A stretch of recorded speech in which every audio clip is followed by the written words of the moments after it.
Reagan was elected to the presidency, he installed Louis Giuffrida as head of FEMA, the Federal Emergency Management Agency. Giuffrida was an old cold warrior from Reagan's California days whose specialty was suppression of unrest and dissent. Giuffrida, North, and George Bush began to turn FEMA into an instrument of domestic anti-terrorism. You're dealing with a group of people in the Reagan administration who equated political dissent with treason and who cannot differentiate between emergency procedures, which I think everyone agrees are necessary, and suppressing political dissent. And with North and Poindexter and Casey, you had a group of people who saw Americans who disagree with them as the enemy.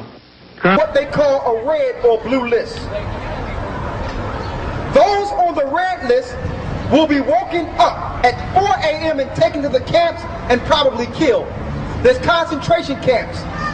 In 1984, under Ronald Reagan, he signed a bill that turned the King Alfred Plan into Rex 84 to include not only people of color like black people, to include the Latinos to be rounded up.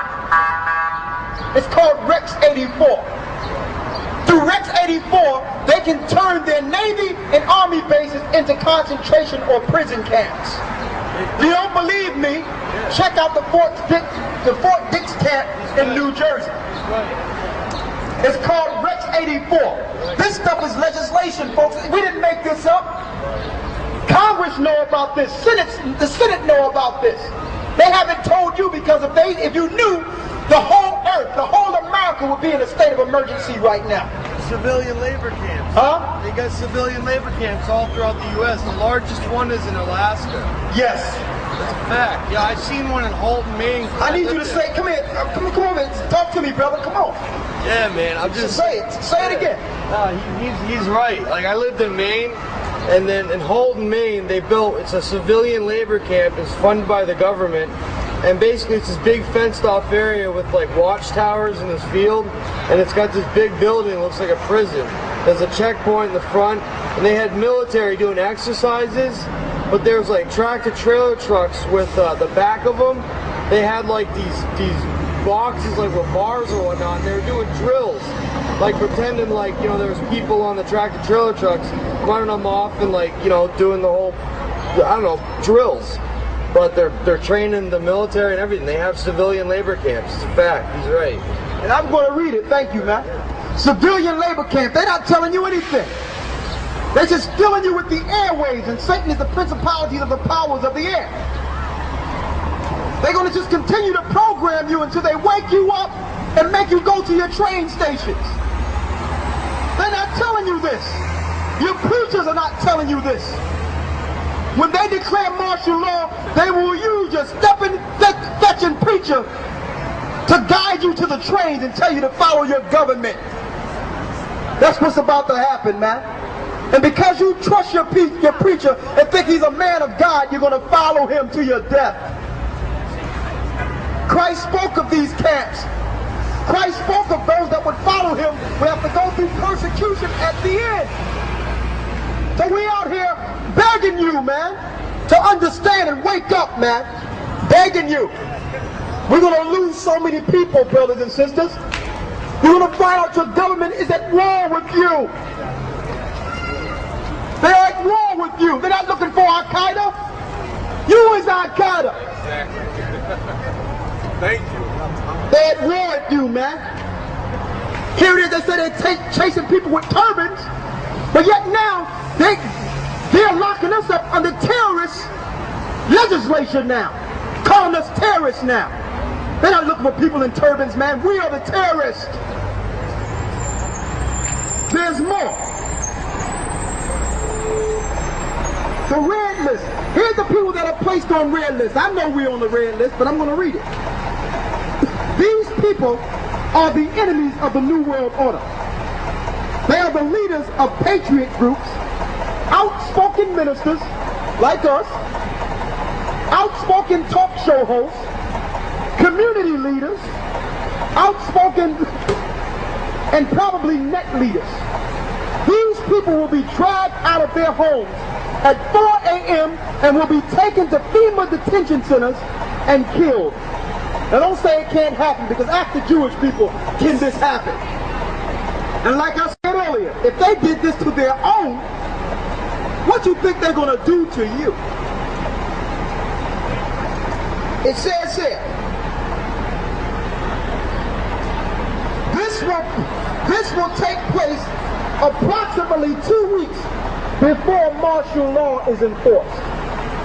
So before they bring forth martial law, now I'm going to tell you how they're going to bring forth martial law. Our government, the same one that let 9/11 happen, will plan another attack within this country. That's going to bring forth martial law. And I'm going to show you how all this links to the Bible. Okay? It's going to be martial law. No more TV. No more cell phones, folks. No more communication. They're letting you do this now to keep you busy. Your TV going to be off. Your cell phones will be confiscated. And you will be guided to your death.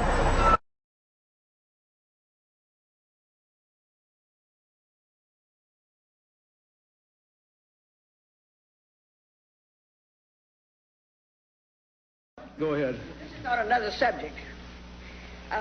We have a very great problem in this country today, and I wonder if you would use your leadership to counteract the rumors, the rumor mongers that are abroad in the land who are spreading all these rumors and scaring people to death. Large segments of our citizens believe that the United Nations is taking over whole blocks of counties in Kentucky and Tennessee, and some of them, they believe that we're in a concentration camp, and they're going to give our army to Russia and all that baloney. The issue is, we live in an interdependent world. We have to cooperate with people. We're better off when we do. We're better off with NATO. We're better off with the United Nations. We're better off when these countries can work together. So I just think for folks that are worried about this out in the country, they need to be thinking about how we're not going to give up our freedom or our independence, but we're not going to go it alone into the 21st century either. We're going to work together, and we have to. This is the south side of Chicago. This is an area set up as a FEMA camp. This small enclosed portion of this camp is designed solely for the purpose of maintaining people who are against the current administration. They had 200 people in this small cage, and you can see that they have other supplies for furthering their detention.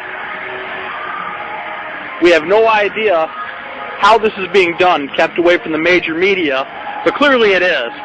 200 people here is inhumane and completely wrong. In America, this just shouldn't. The gentleman yields back the balance of his time. For what purpose does the gentleman from Oregon rise? Without objection. Most Americans would agree that it would be prudent to have a plan to provide for the continuity of government and the rule of law in case of a devastating terrorist attack or natural disaster. A plan that would provide for the cooperation, the coordination, and continued functioning of all three branches of the government. The Bush administration tells us they have such a plan. They introduced a little sketchy public version that's clearly inadequate and doesn't really tell us what they have in mind. But they said, don't worry, there's a detailed classified version. But now they've denied the entire Homeland Security Committee of the United States House of Representatives access to their so-called detailed plan to provide for continuity of government. They say, trust us. Trust us, the people who brought us Katrina, to be competent in face of a disaster. Trust us, the people who brought us warrantless wiretapping and other excesses eroding our civil liberties. Trust us. Maybe the plan just really doesn't exist, and that's why they won't show it to us. I don't know. Or maybe there's something there that's outrageous. The American people need their elected representatives to review this plan for the continuity of government. The gentleman's time has expired. For what purpose does the gentleman from Texas rise? Request permission to address the House for 1 minute. Without objection.